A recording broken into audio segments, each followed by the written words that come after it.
Welcome to the bold analysis, ladies and gentlemen. Thank you very much for your support, but I want to start on something very urgent. In my previous video, I analyzed here that Poached, who has been a very staunch supporter of Raila Odinga at Jacaranda, was arrested. He's due to be released, but the police are demanding, I think, a cash bail of around 30,000 or so. I want to pin his number in this video. Kindly, just donate as little as 50 bob in that number, so that, of course, he might be presented in court tomorrow. We may see, but even if that money is received, I think it will also help him sort out other bills. Kindly, let's push this. This we can do. I'll be glad to look at, see what we guys shall have collected there. I want to speak to Wycliffe Mudavadi. I have seen ANC party reacting to the statement from Cleophas Malala. Cleophas Malala, and let's be honest here, Cleophas Malala was sent by William RUTO.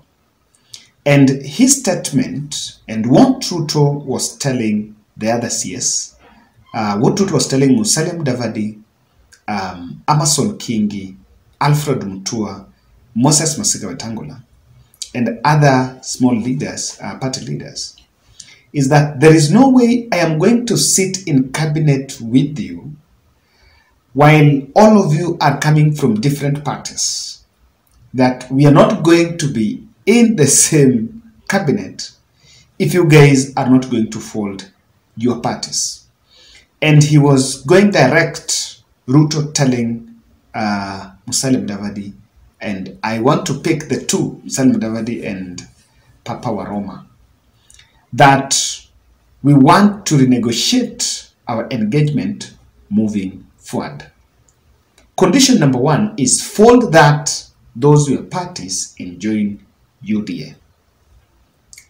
And when we analyzed after the earthquake, we were telling the viewers that the long shot, and I remember there was a video I did about it, but I was saying that the long shot here is Mudavadi, William RUTO was working on a way to replace him by the young Turks from the Western.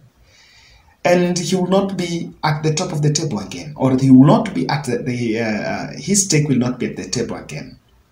And now that has come true. I remember political commentators making that statement. I want to ask Mudavadi and the other party leaders. Let me just talk of Mudavadi, Kingi, Mutua, and Ford Kenya party leader. That this is the time to make the tough decisions. Let me take you to 2017. Do you know that the end of Jubilee Party after the 2017 general election was never about the handshake? It is not the handshake that killed Jubilee Party. What killed Jubilee Party was the fact that it had exhausted its mandate. Jubilee Party was formed for clearly one role, to take William RUTO, or to take Uhuru Kenyatta and William RUTO to State House. UDA Party, or rather by extension Kenya Kwanza, was formed by one expectation, to give William RUTO presidency, and even the new UDA, the revamped UDA that is being formed, is clearly in the interest of taking William Samoei RUTO, engineering William Samoei RUTO's re-election in 2027. These political parties doesn't go beyond the political ambition of the leader. And this is what we should understand. Mudavadi should not blindly fall into that trap. Amongst the people in Kenya Kwanza, Mudavadi is a senior politician than even William RUTO. He is a senior politician with experience, and he is understood through, he's a man who grew through during the multi-party, through the multi-party democracy, and he understands, Mudavadi, you understand the position of political parties. In 2017, Uhuru Kenyatta told William Ruto that you handle political party affairs so that I can run government the last few days to that general election. And the engine behind the Jubilee Party was William Samoei Ruto. Remember, when they were doing nominations, there was first attempt and it collapsed. It didn't go on well. And the next day, I was just talking to one person later on. By then, 2017, I was talking to someone who's telling me the day one of Jubilee nominations that failed was by design. The crisis was created so that William Ruto will rush to Jubilee headquarters. And when he rushed to Jubilee headquarters, he micromanaged Jubilee elections. And I wish somebody gets this analysis gets to him. When he went, immediately he went there, he took that opportunity to craft his 2022 presidential ambitions. And you know what happened? Those who are seen as powerful people from the Mount Kenya, including William Kabogo, there was surety that they cried out that they were rigged out by William Ruto. To make sure, he actually used Jubilee nominations to neutralize, or rather to kick out any other 2022 threat from the picture. If Kabogo would have been the governor between 2017 to 2022, I can tell you the 2022 presidential matrix would have turned something different. And so, this is what can happen in the new UDA. Musalia Mudavadi should take the brave chance and face William Ruto direct. Tell William Ruto that is a no. That is a no. Why? The President Ruto is the man who was in charge of 2017.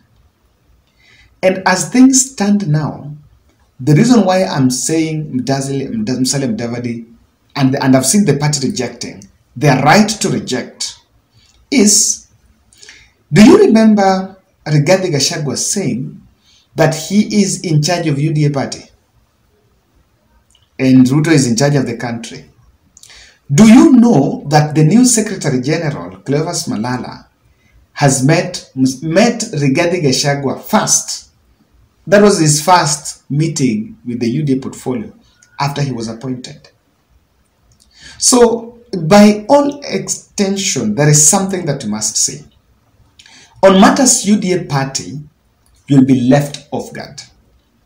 And Mudavadi and the Ford Kenya will be locked out. What would most likely happen is Rigathi Gachagua doing what exactly William Ruto did. Copy-pasting that, head to Jubilee headquarters, micromanage, head to UDA headquarters, micromanage UDA nominations, and make sure that anyone that will be a threat on a potential William Ruto succession would be suppressed. And anyone close to Musalia Mudavadi that will coalesce around him will be suppressed. I can tell you. Secondly, to son of Mudamba, UDA party will not go beyond 2027. I've been taking a very good example. You know, look at ODM party.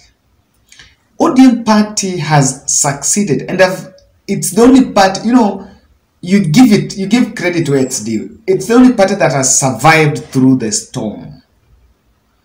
From the days when Dan Manzo ran away with the certificate to now, ODM party still remains a party that endures the support.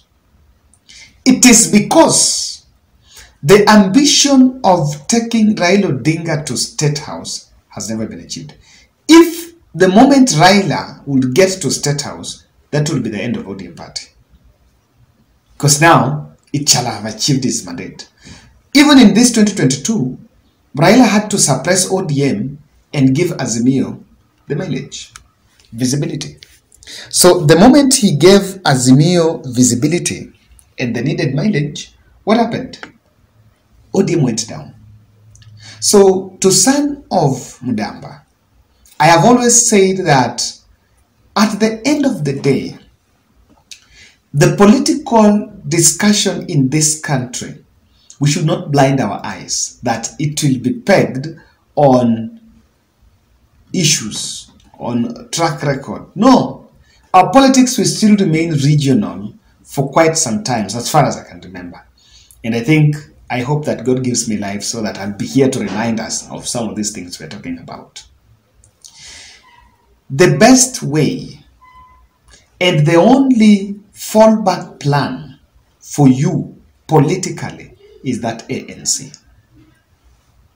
I can tell you it's a trap, because what RUTO will do is to uplift the Malalas of our day. And after uplifting Cleophas Malala, which is not something bad, of course, I will not be honest if I don't believe that young people should be uplifted, young politicians should be uplifted. And of course, it is something, it's not something new. It's a practice all over the world.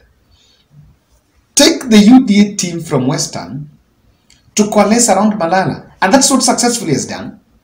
I saw Dan Wanyama saying Malala is the person. Then after taking the young leaders and coalesce them around Malala, you realize that the Boni Khalwale, who are senior members, will feel a bit uncomfortable. Boni will move towards Musalia Mudavadi side, and then just stick with and use that to solve the equation of Kakamega, and try something in Vihiga, and maybe some parts of Busia. That will effectively try to eclipse Musalia Mudavadi, because Musalia Mudavadi only has a say in partly Bungoma and majority of Vihiga, which is around 50-50 with the ODM wing, and Busia, he doesn't have a say. Then take Papua Roma and remain with Papua Roma. So this is a trap. It is a trap set on you, because I was saying that what RUTO has mastered is to dangle with this point and try to go to cabinet meeting, after that give Musalia Mudavadi some powers, or, at the end of the day, you are being fattened for slaughter. I am saying, the person William RUTO is talking about, by that statement from Malala, he's actually targeting Mudavadi. The Maendeleo Chap is a very small party that, in fact, the party leader, I don't think he has something beyond what he has. And he has already gotten it. He will not have a problem folding it. He will fold it, because what next? In Ukambani, they have the Wiper, which is the dominant party. If you look at Kingi got it by making a big risk. His party, that small party, have helped him get that seat. That's enough for him. The other small parties will fold. I'm waiting whether the Ugenya one is also going to be. But it's a test of how they can converge around the ideology of UDA. If Musalia Mudavadi accepts, then that will be the end of the story. Let's meet in the next.